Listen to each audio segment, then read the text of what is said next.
Although I never set out to be an author, it almost seems I was destined to write this audiobook.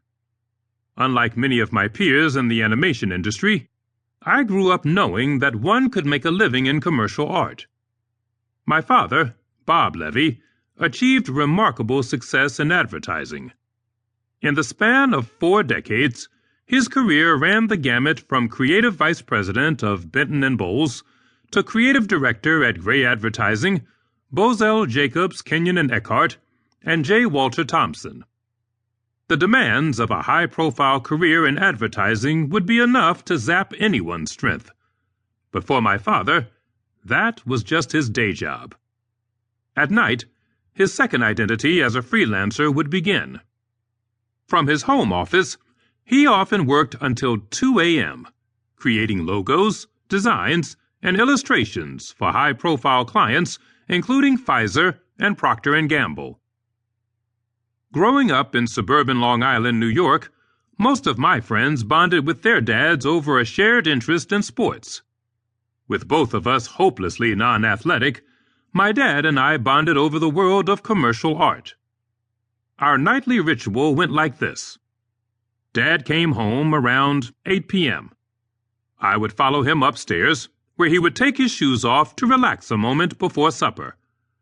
This was when I would get a vivid debriefing of the day's events at the workplace. The stories unfolded like mini radio plays, with my dad providing all the voices, the most interesting being his own. I'm not sure why he did this. Perhaps he was looking for closure or clarity that can sometimes only come by talking about problems.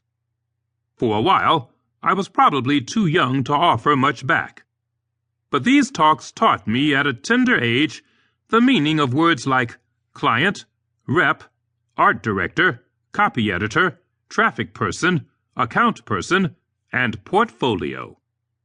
I first suspected my dad was giving me a unique education when the distinguished animator and illustrator Lee J. Ames came to lecture at my school. I was only 8 or 9 years old at the time. More than a few eyebrows were raised when I asked if Lee sent out samples of his art in a portfolio to try to get new clients. Lee laughed and said, "I must be a budding artist to have such a question." Every night for nearly 20 years, my dad was giving me valuable lessons on how to survive and thrive in the business. In return, I don't think my dad could have asked for a more enthusiastic pupil.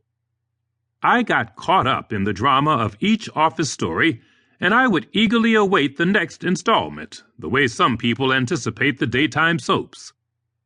As successful and brilliant as my dad was, he never told stories to try to present himself in the best possible light. These were warts and all stories. There were great mistakes, cataclysmic defeats, and long, torturous times of stress and misery. On the other end of the spectrum were avalanches of creative inspiration, promotions, and other great victories in the workplace. To keep listening to this audiobook for free, click the link in the description. It will take you to a free Audible trial where you can listen to this and many other books for free for 30 days.